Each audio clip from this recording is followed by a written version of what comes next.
Arts International presents Fresh Talk, conversations about creativity in the 21st century.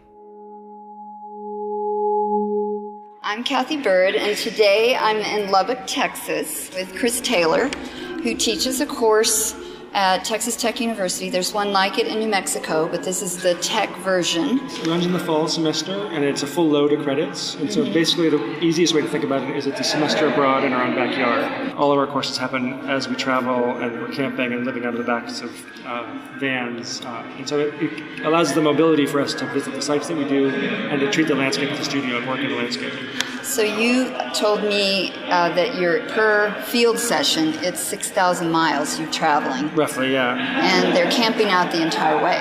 Absolutely. So the total is about 2 months of field time, and all that is camping and being on the ground. One of the key points of the program is to be immersed in the landscape, and so that happens by really being in it and of it. And you describe it as an experiential program that is at the intersection of geomorphology and human construction. What do you hope that the students find at that intersection? Lots of things. So for me, that intersection is interesting because that's really what we call landscape, the intersection of the natural world, the world that's evolved over the millennia, the shape of the earth is geomorphology, and then what people have done on it through our evolution. And so how we've evolved, and the landscape has shaped our evolution, and then we have subsequently shaped the evolution of the landscape. And so there's a tremendous amount to learn from on the human side, on the science side, on the complexity of the landscape. And for me, it's a very fertile intersection. And all the sounds we hear behind us are actually part of an exhibition that is at the end of each program.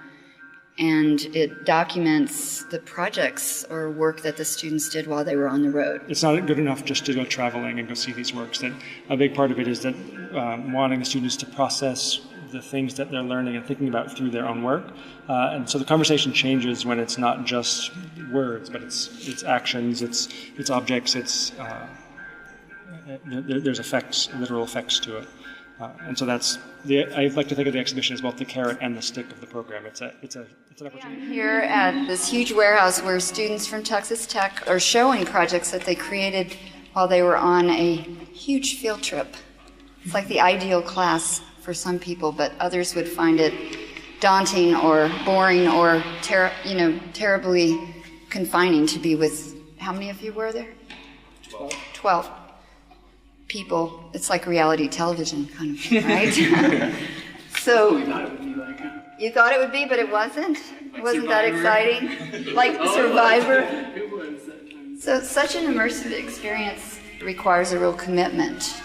I'm curious why you made that kind of commitment to a course.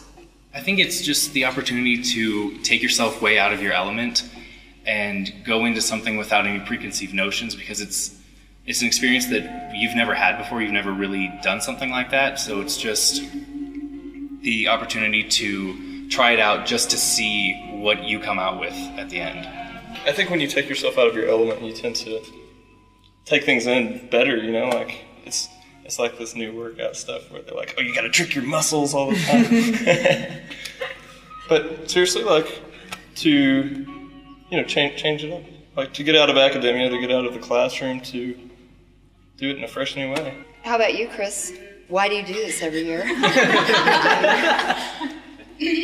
For me, the motivation is in seeing over the years, or blessed 10 years, the individual responses. And for me, as an educator, what's exciting about that is it's not one-dimensional. I can't predict for each person that they're going to get X out of this, but the agency and authority that comes back with each of them is, to me, the thing that's most impressive, and then also the work within the program, as well as how they continue to feed off of that work for years to come afterwards. Your journey includes quite a range of sites, not only natural landforms, but also ancient and contemporary human settlements, industrial sites, and military installations, and iconic land art like the spiral jetty, which I thought was really cool. You go all the way to Utah for that. I was prepared to just go see land art, professional land art. But one of the surprises that we found out on this trip was the the way we use land for just to survive as a culture.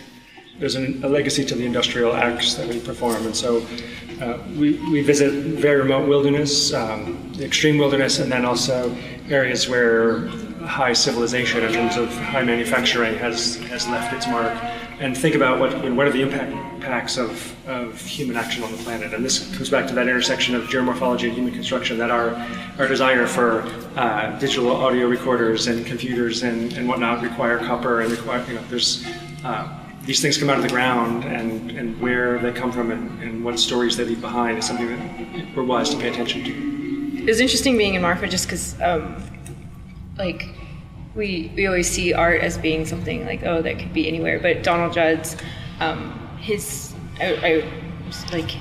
he wanted that particular environment. He wanted it to interact with that environment. And so, like the barracks and how everything is set up, he's creating not only these art pieces, but he's trying to, for the audience, he's creating this entire surrounding. So one of the reasons that it's an important stop for land arts is the clear fusing between art, architecture, and landscape. I mean, the reason to go to Marfa is to visit the Chinati Foundation and see the aluminum boxes, and to realize that the aluminum is a key piece of that, and the room is a key piece of that, but if you didn't have all three components, you don't have the work. And the environment. Right. It changes every day. The light, the landscape, the color of that grass. And so that fusing is vital. And that's a big thing that we're doing at all of our sites, is looking at the interaction between our lived experience, the setting, the history, what's come on in that whole picture. What site inspired what you consider the most important work you did in the program? I was really inspired by Wendover, Utah. And, I mean, it was the town where we went to the Center for Land Use Interpretation.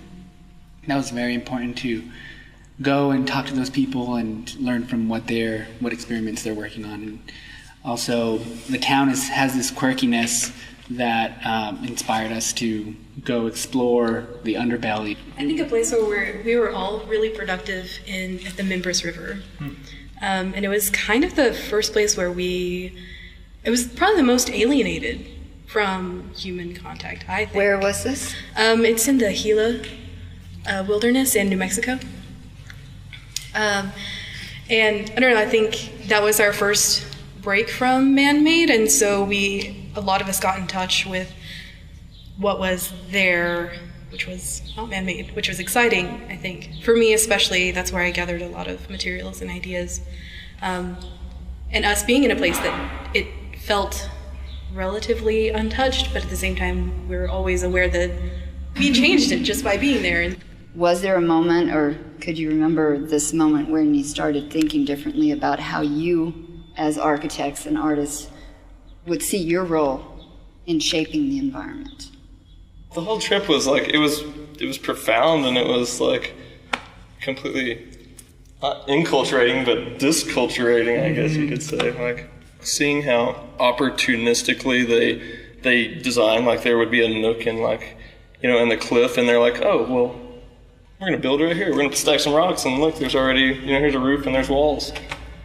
Just little things like that. Don't fight with what's out there whenever there's, stuff that you can work with to your advantage. The profound moment would be coming back to what used to be familiar. So it's coming back from an experience where everything was new, and then seeing things differently.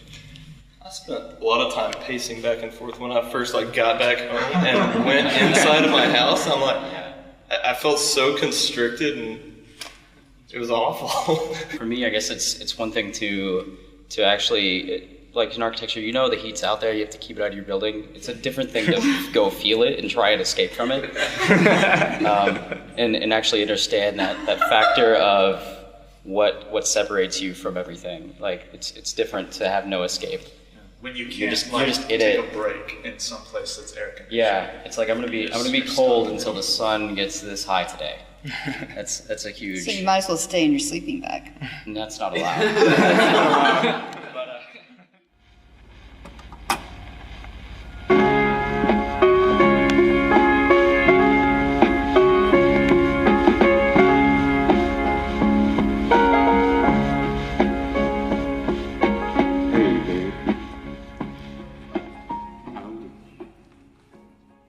You've been listening to a conversation about land arts of the American West, 2011.